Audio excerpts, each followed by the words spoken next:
Hey guys, welcome to my channel. So last time nag-vlog tayo about a knife na generic knife, hunt down na pangalan. Pero may suspecha ako na parehas lang to ng Ridge Runner Brimstone Canyon Machete. So I was able to get one na sale, no? So ikumpara natin. So ito yung Ridge Runner, initially nung nakita ko to, sale na daw to for $19.99, kaso may $10 shipping plus tax, umaabot din ng $35. So itong hand down yata nabili ko lang below $25. So I think 24, 23, something like that. Pero I was able to get one, ito sa eBay, I think $23 lang including tax and shipping. So tara, i-compare natin. Okay, so compare natin kung totoo yung hinala ko na isang factory lang to. So ito yung generic na hand down machete, no? Ginawa ko ng video a few weeks ago.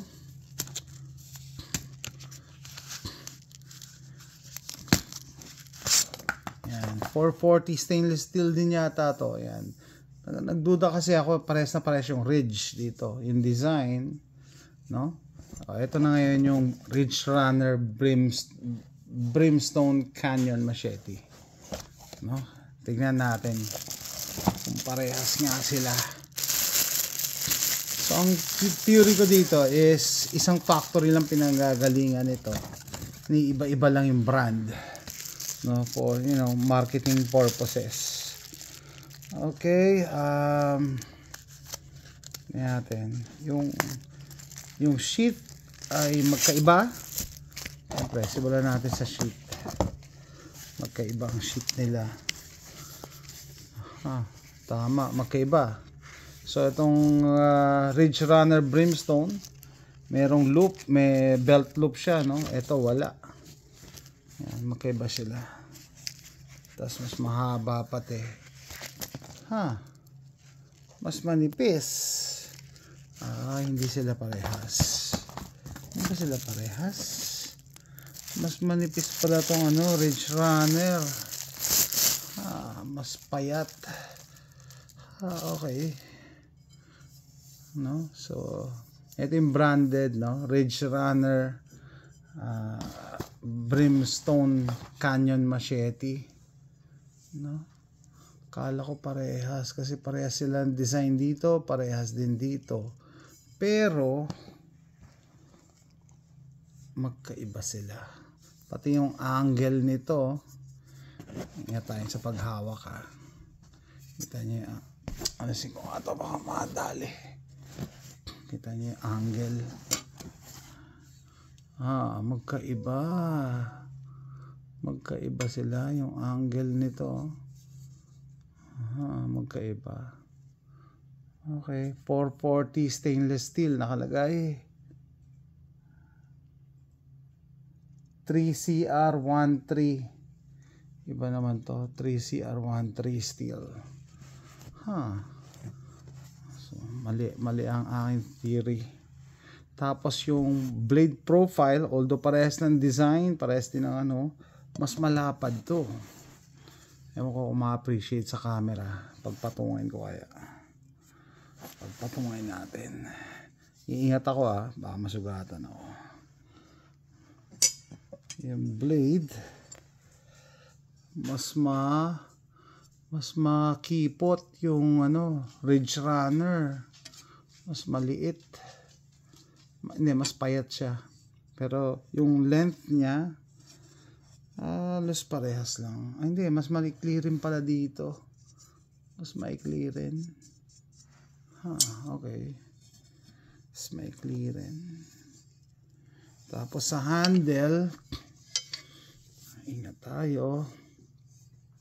Yun nga yung angle nito. Kalimutan ko na yung tawag dito. Yung protection dito. Yan, branded kasi ito Ridge Runner.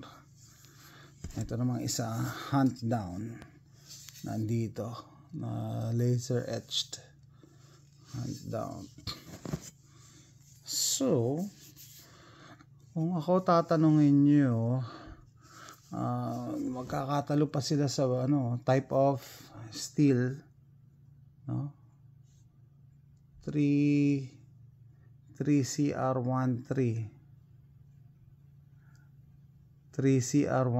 steel,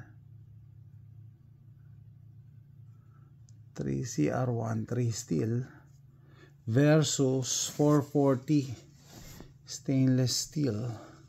Ayan, 440 stainless steel. Okay. So what is the verdict? Although kapares ng design, they are different, no? Totally different na machete. Mas makipot tong Ridge Runner, mas malapad to. Hindi ko lang alam kung ano mas magandang steel. 3CR13 versus 440 stainless steel. Pero ito slim profile. Mas gusto ko yung blade profile na mas malaki, mas mataba, no? Kaso ito mas maganda naman ang handle nito in terms of design ng wood at saka yung kapal niya, yung grip niya. Ito parang mas payat siya dito. Tama hinala ko. Mas mataba ito sa handle. Ito naman mas manipis. Pero both are full tang machete. Full tang, ibig sabihin hanggang dito sa handle. So dun sa mga beginners dyan, pag bibili kayo ng mga knives, machete or swords, make sure it's full tang. Ibig sabihin itong blade konektado hanggang pinakadulo, hindi yung nandito lang. Okay, so yun naman, matibay naman siya in terms of full tang. Pareha silang full tang. Sandali, isang mabilis na internet search nga. Tignan natin kung ano mas maganda kasi magde-decide tayo. What's the verdict? Ano sa tingin nyo mas maganda dyan? 3CR13 steel versus 440 stainless steel. Ay, mas matibay pa to. Ayan, 3CR13 generally offers better toughness than 440C. Mas matibay pa pala. Okay. So, nakatipid na ako dito dahil mas mura. Yun nga lang, no brand siya, hand down. Ano lang nila yan. Nilagay na lang nila yan. Tapos, mas gusto ko yung blade profile, mas malapad. Ayaw ko lang ng handle, mas makipot. No? Ito namang Ridge Runner, Brimstone Canyon, mas makipot ang blade. Okay, tapos 440 stainless steel. Pero mas maganda yung handle nito. No? Mas maganda yung handle. So, kung ako papipiliin, knowing na mas maganda yung steel na ginamit nito, eto na. So, yung handle na part, madali lang to gawa ng paraan. Pwede itong lagyan ng additional na grip para tumaba siya or kumapal, no? So, ito na ang go-to na machete as compared, nga naman, maski sa likod. Mas makapal tong hand down.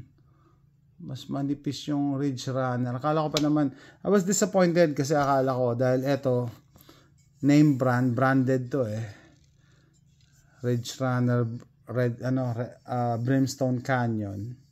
Kala ko mas maganda siya. Maganda lang yung handle. Pero yung blade at saka yung profile ng no? Kasi pareho naman tong budget na na machete, no? Naghanap ako ng pwedeng pangharabas. So, mangyari niyan, siguro ito yung gagamitin ko pang harabas. Ito, itatabi muna natin. Yan. Naka-etch tong hand down. So, mas maganda pala yung quality na to. Itong manipis. Kita niyo yung blade profile. 440 stainless steel. 3CR13 versus 3CR13 na hunt down. Okay. So, yan. It turned out yung no name brand kasi hindi naman to kilala eh. Malamang nilagay lang ni laser etch lang nila eh. Ito talaga ano to. Ridge Runner. Maganda review nito, Ridge Runner Brimstone Canyon. Kaya akala ko mas maganda to. Anyway, you can never have too many knives or machete naman eh. Maganda yung mga extra ka. At saka pag ako nagpupunta sa property, kailangan may dala akong machete or plus chainsaw. Kasi dinadaanan ko yung mga sanga, kailangan mo tabasin. So ito ang stainless steel 3CR13. Mas maganda pa pala to. Okay guys, another knife vlog. Pwede ito sa mga knife enthusiasts and preppers, no? Anything is better than nothing. Pwede rin pang home defense kesa wala. Ayan, I'm a firm believer of anything is better than nothing. At least meron kayong pang self-defense sa bahay niyo, pang home defense. Pero ito naman ginagamit ko to as a utility tool. Yan, pang gardening at saka pang sa property, pang tabas ng mga sanga. Yan siya. Magkaiba. Mas payat talaga tong Ridge Runner compared sa hunt down. Anyway, so salamat sa panonood. Kung nag-enjoy kayo and isa kayo sa mga blade enthusiasts, abangan nyo mga future uploads ko. So for now, thank you for watching. Bye.